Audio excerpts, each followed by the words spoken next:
بسم اللہ الرحمن الرحیم۔ حکیم حافظ ذوالفقار احمد چوہان آپ سے مخاطب ہے۔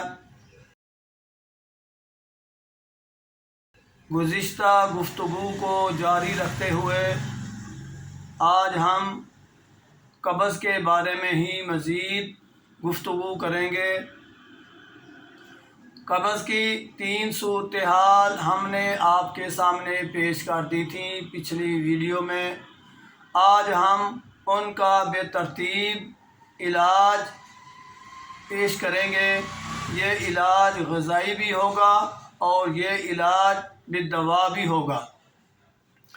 غذا کے طور پر جو پہلی صورتحال ہے جس میں قبض کی یہ صورت ہوتی ہے کہ قبض والا پخانہ پہلے سخت اور ایک گول گیند کی طرح ہوتا ہے، اور یہ جب خارج ہوتا ہے تو مریض کے مکل کو ڈیمیج بھی کر دیتا ہے، زخمی کر دیتا ہے، اور اس کے بعد جو پخانہ آتا ہے وہ بالکل نرم ہوتا ہے۔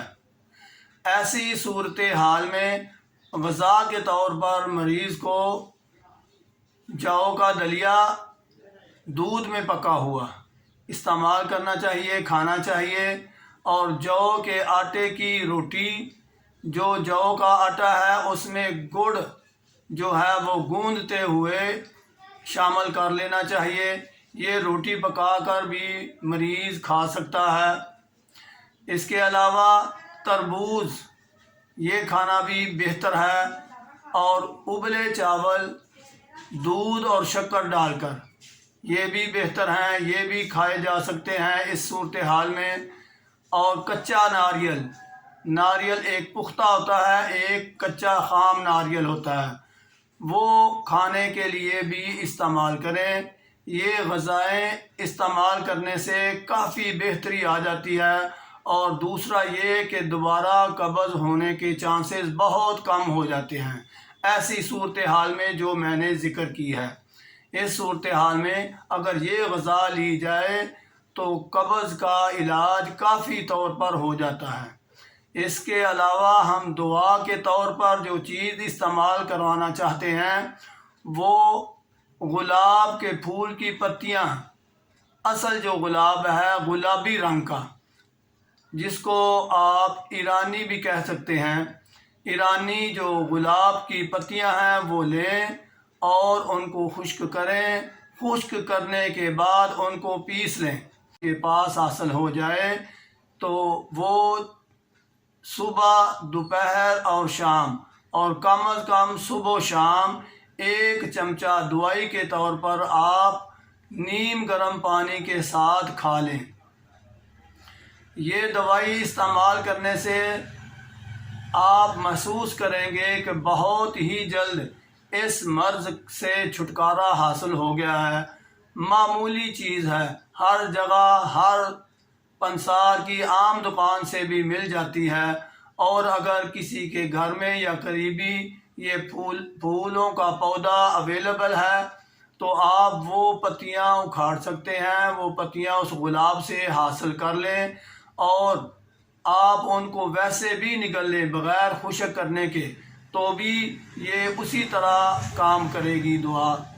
اگر یہ چیز مہیا نہیں ہو رہی تو آپ کسی بھی پنسار سٹور پر جائیں اور ایرانی گلاب آپ ان سے طلب کریں تو وہ آپ کو پیلے رنگ کے گلاب کی پتیاں آپ کو دے دے گا۔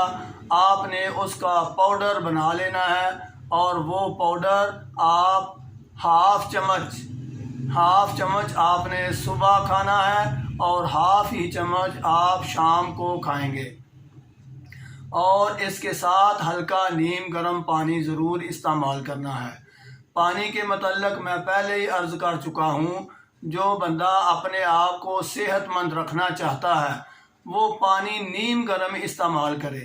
تو یہ تو ویسے ہی مرض کی صورتحال ہے، اس لیے پانی نیم گرم آپ نے پینا ہے۔ ٹھنڈا پانی تو بالکل آپ دیکھتے ہی ہوں گے، آپ نے تجربہ بھی کیا ہوگا کہ یہ جسم کو سست کر دیتا ہے۔ اس لیے یہ دوائی جو ہے یہ نیم گرم پانی کے ساتھ بہتر ہے۔ آپ 3 دفعہ دن میں کھا لیں، یعنی صبح، دوپہر اور شام، اور کم از کم صبح اور شام استعمال کریں اتنی دیر تک جب یہ مسئلہ حل نہیں ہو جاتا۔ اگر یہ مسئلہ حل ہو جاتا ہے تو پھر یہ دوائی استعمال کرنے کی ضرورت نہیں، لیکن غذا جو میں نے ذکر کی ہے اس کو مزید کچھ اور دن استعمال کرتے رہیں۔ اس کے بعد آپ متوازن غذا کھائیں۔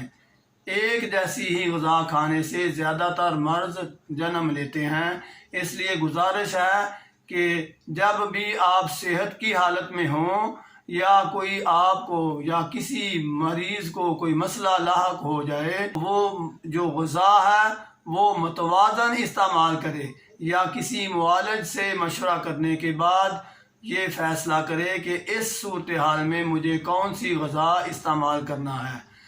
مجھے اور آپ کو اللہ رب العزت ان خطرناک بیماریوں سے محفوظ رکھے۔ میں آپ کے لیے بھی دعا گو ہوں، آپ میرے لیے بھی دعا کریں۔ یہ چینل آپ کے لیے خاص طور پر ہم نے لانچ کیا ہے۔ میری ان گزارشات سے فائدہ اٹھانے کے لیے چینل ضرور سبسکرائب کریں اور اپنے دوستوں سے بھی یہ شیئر کریں۔ انشاءاللہ اللہ رب العزت کے فضل و کرم سے بہت فائدہ ہوگا۔ وما علینا الا البلاغ۔ السلام علیکم ورحمۃ اللہ وبرکاتہ۔